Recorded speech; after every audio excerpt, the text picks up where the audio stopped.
Hello friends, સ્વાગત છે તમારું મારા કિચનમાં। તો આજે આપણે બનાવીશું શિયાળાની ઠંડીમાં ખાવાની મજા પડે તેવું અને રેસ્ટોરન્ટના શાકને પણ ટક્કર મારે તેવું પાલક મકાઈનું શાક। તમે પાલક મકાઈનું શાક તો ઘણી બધી વાર ખાધું જ હશે, પણ આજે હું બહુ જ થોડા મસાલા સાથે અને એકદમ નવી રીતે બનાવવાની છું। તો બનાવવાનું શરૂ કરીએ તે પહેલાં સામગ્રીઓ જોઈ લેશું। ખૂબ જ ઓછી સામગ્રી અને ઓછા મસાલાથી આ શાકને બનાવીશું। તો અહીંયા મેં 2 બંચ જેટલી પાલક લીધેલી છે, એક મોટી વાટકી મકાઈના કાચા દાણા લીધેલા છે, મીડિયમ સાઇઝના 2 ટમેટાં, 4 થી 5 નાની ડુંગળી, એક ટુકડો આદુનો અને 4 થી 5 તીખા મરચાં લીધેલા છે। સૌથી પહેલાં એક પેન લેશું અને પેનમાં થોડું પાણી ઉમેરીશું। તેમાં આપણે પાણી ખૂબ જ ઓછું ઉમેરવાનું છે, કારણ કે પાલકને બાફવા માટે ઝાઝું પાણી જરૂર પડતી નથી। તો અહીંયા મેં થોડું પાણી લીધેલું છે અને જે બધી પાલક હતી એને એકદમ સરસ રીતે ધોઈ અને એડ કરી દીધેલી છે। તો હવે આપણે એને 4 થી 5 મિનિટ જેટલી ઉકાળવાની છે, એટલે એકદમ સરસ એવી પાલક બફાઈ જશે। ત્યારબાદ બીજા ગેસ ઉપર એક પેન મૂકશું અને તેમાં થોડું એવું પાણી ઉમેરીશું અને અડધી ચમચી જેટલી હળદર, અડધી ચમચી જેટલું મીઠું ઉમેરી અને જે મકાઈના કાચા દાણા હતા તે બધાને ઉમેરી દેવાના છે અને તેને પણ ઢાંકી અને 4 થી 5 મિનિટ જેટલું ઉકાળવા દેવાનું છે। તો મકાઈના દાણા એકદમ સરસ રીતે બફાઈ જશે અને અત્યારે તો મકાઈ એકદમ સરસ એવી આવે છે, એકદમ કૂણી એવી આવે છે। તો મકાઈને બફાતા પણ ઝાઝી વાર નથી લાગતી। તો જ્યાં સુધીમાં પાલક અને મકાઈ બફાઈ છે ત્યાં સુધીમાં આપણે જે શાક જોશે તે બધા જ શાક આપણે સમારી લેશું। તો જે મેં ટમેટાં લીધેલા હતા તેની મેં એકદમ મોટી મોટી સ્લાઇસ કરેલી છે અને ટમેટાની આપણે ગ્રેવી બનાવવાના છીએ। અને અહીંયા જે હું શાક બનાવવાની છું તેમાં જે ડુંગળી છે એ એકદમ હું બારીક ચોપ કરીને એડ કરવાની છું, કારણ કે પાલકની જે ગ્રેવી હોય છે એ થોડી પતલી હોય છે। તેથી જે આપણું શાક છે એ એકદમ પતલું ના બને તેના માટે જે ડુંગળી છે એને એકદમ બારીક ચોપ કરીને એડ કરવાથી જે શાક છે એકદમ થોડુંક એવું થીક રહેશે, તો ખાવા ટાઈમે એકદમ સરસ રીતે મજા આવશે અને રોટલીના બાઇટમાં એકદમ સરસ રીતે શાકને લઈ શકાશે। તો અહીંયા જે ડુંગળી હતી તેને મેં એકદમ મોટી મોટી સ્લાઇસ કરીને લીધેલી છે અને સાથે મેં તીખી જે મરચી હતી તેને પણ એડ કરેલી છે। તો મરચી અને ડુંગળીને એકદમ ઝીણી બારીક એવી હું ચોપરથી ચોપ કરી લેવાની છું। તો આ રીતે સબ્જી બનાવશો તો સબ્જી એકદમ સરસ એવી થીક બનશે। ઘણીવાર પાલક પનીર હોય છે કે પાલક મકાઈની સબ્જી હોય છે તે એકદમ પતલી એવી બનતી હોય છે, તો તેના કારણે આપણે રોટલીના બાઇટમાં લેવામાં થોડો પ્રોબ્લેમ પડતો હોય છે। તો તેને કારણે અહીંયા એક ટિપ્સ છે કે ડુંગળીને તમે એકદમ બારીક એવી ચોપ કરી અને પછી શાકમાં એડ કરશો તો જે સબ્જી છે એકદમ સરસ એવી થીક બનશે।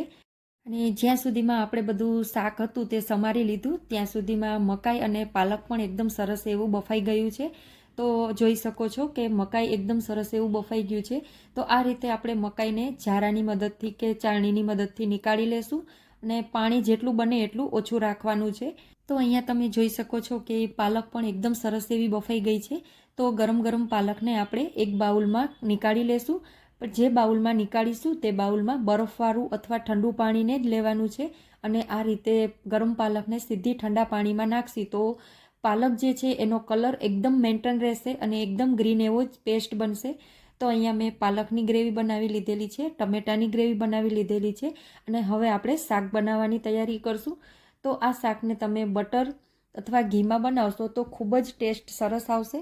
તો મેં અહીંયા તેલ અને ઘીનો ઉપયોગ કરેલો છે, બંને હાફ હાફ લીધેલું છે અને તેલ થોડું ગરમ થયું એટલે એમાં મેં થોડા એવા જીરું નાખેલું છે।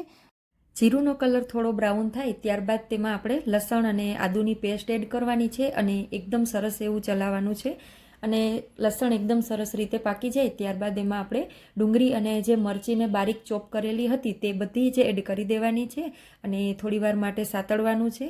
આ રીતે ડુંગળી સતળાઈ જાય ત્યારબાદ જે આપણે મકાઈના દાણા બાફેલા હતા તે બધા જ એડ કરી દેશું અને એકદમ સરસ રીતે તેને હલાવી અને થોડીવાર માટે ઢાંકી અને પાકવા દેશું। તો આ રીતે જે બાફેલું મકાઈ હતું તેને આપણે ડુંગળી સાથે થોડીવાર સાતળી લેવાનું છે અને ત્યારબાદ જે ટમેટાની પેસ્ટ બનાવેલી હતી તેને એડ કરી દેવાની છે।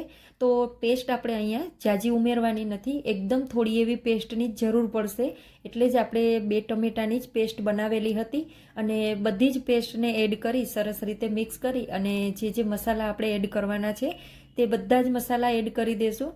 તો અહીંયા મેં લાલ મરચું પાવડર, ગરમ મસાલો પાવડર, ધાણા જીરું અને હળદર ને મીઠું આ રીતે સિમ્પલ મસાલા એડ કરી અને એકદમ સરસ રીતે હલાવી લીધેલું છે। ત્યારબાદ ગેસની ફ્લેમને એકદમ લો રાખી અને થોડીવાર માટે પાકવા દેવાનું છે। તો તેમાંથી તેલ જે છે એ એકદમ સેપરેટ થઈ જશે અને ત્યારબાદ જ આપણે જે પાલકની ગ્રેવી બનાવેલી હતી તેને એડ કરી અને એકદમ સરસ રીતે આપણે હલાવી લઈશું. તો આ રીતે જે પાલકની ગ્રેવી છે તેને આપણે લાસ્ટમાં એડ કરવાની છે. તો અહીંયા મેં પાલકની ગ્રેવી જે છે તેને ઉમેરી અને એકદમ સરસ રીતે હલાવી અને 1 થી 2 મિનિટ માટે પકાવી લીધેલું છે. તો આ રીતે તમે પણ પાલકની ગ્રેવી જે હોય છે તેને લાસ્ટમાં એડ કરશો તો જે શાક હોય છે તે બ્લેક નહીં પડે અને એકદમ એવું ગ્રીન એવું રહેશે અને તેનો જે નેચરલ કલર છે એ પણ એકદમ મેન્ટેન રહેશે. તો આ રીતે આપણું પાલક અને મકાઈનું શાક બનીને રેડી થઈ ગયું છે. આ રીતના શાક સાથે પરોઠા અથવા નાન અથવા તો રોટલી પણ સારી લાગે છે. તમને જે ફાવે તે બનાવી શકો છો, પણ હું અહીંયા પરોઠા બનાવવાની છું. તો ઘીવાળા પરોઠા બનાવવાની છું. તો જ્યારે પણ આપણે લોટ બાંધીએ છીએ ઘઉંના લોટમાં થોડું એવું ઘીનું મોણ એડ કરવાનું છે અને આ રીતે એકદમ સરસ એવી મોટી રોટલી બનાવી લેવાની છે. પણ રોટલી થોડી એવી જાડી બનાવવાની છે અને આ રીતે ઘીને વચ્ચે એકદમ સ્પ્રેડ કરી થોડુંક થીણું ઘી લેવાનું છે. પતલું ઓગળેલું જે ઘી હોય છે તેનાથી સરસ એવું રિઝલ્ટ નથી આવતું. તો આ રીતે થોડુંક થીણું ઘી લીધેલું છે અને આ રીતે બધી સાઈડથી હું સ્ક્વેર પરોઠું બને એ રીતના જે રોટલી છે એને સરસ ફોલ્ડ કરી લઈશ. તો આ રીતે મારું જે લોવું છે એ એકદમ સ્ક્વેર બની ગયું છે અને હવે તેને હું એકદમ પોલા હાથે વણી લઈશ. તો વણવામાં ખાસ ધ્યાન રાખવાનું છે કે હાથનો વજન ના આવી જાય, તેથી જે પરોઠું છે એકદમ કૂણું બનશે. અને આ રીતના મેં સ્ક્વેર પરોઠું બનાવી લીધેલું છે. તમે બનાવો તો ગોળ પણ બનાવી શકો છો, ટ્રેંગલ પણ બનાવી શકો છો, પણ આજે મારી થોડી ઈચ્છા હતી કે સ્ક્વેર પરોઠું બનાવું, તો આ રીતે મેં સ્ક્વેર પરોઠું બનાવી લીધેલું છે અને હવે હું તેને ઘી સાથે જ શેકીશ. તો આ રીતે થોડું થોડું ઘી લગાવતું જવાનું અને આગળ પાછળ પલટતું જવાનું. તો પરોઠામાં એકદમ બ્રાઉન એવી દાજ પડે તો જ પરોઠુંનો ટેસ્ટ સારો આવે છે. આ રીતે બંને સાઈડ ઘી લગાવી લીધેલું છે અને હવે બંને સાઈડ પલટ કરી અને એકદમ સરસ એવું થોડું પ્રેસ કરતાં કરતાં આપણે પરોઠાને શેકી લેવાનું છે. તો આ રીતે પરોઠું બનાવશો તો પણ બહુ જ ખૂબ જ સરસ એવો ટેસ્ટ આવશે. પાલક અને મકાઈના આ શાક સાથે રોટલી પણ ખૂબ જ સરસ લાગે છે. તો તમે આની સાથે રૂમાલી રોટી પણ બનાવી શકો છો. આ રીતે પાલક મકાઈનું શાક બનાવી અને જરૂરથી ઘરે ટ્રાય કરજો. ખૂબ જ સરસ બને છે અને બધાને ભાવશે. અને મને કોમેન્ટમાં જણાવજો કે તમને મારી રેસીપી કેવી લાગી. પાલક પનીર તો બધાના ઘરમાં બનતું જ હોય છે અને બધાએ ટેસ્ટ કરેલો હોય છે, પણ આ રીતે પાલક અને મકાઈના શાકને પણ ખૂબ જ ટેસ્ટ સરસ એવો આવે છે. એકવાર જરૂરથી બનાવજો.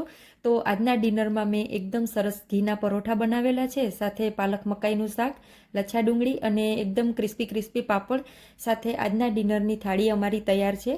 તો આજની આ મારી રેસીપી તમને કેવી લાગી કોમેન્ટમાં જરૂરથી જણાવજો. ગમી હોય તો લાઈક કરજો, શેર કરજો અને ચેનલ પર નવા હો તો સબસ્ક્રાઈબ જરૂરથી કરજો.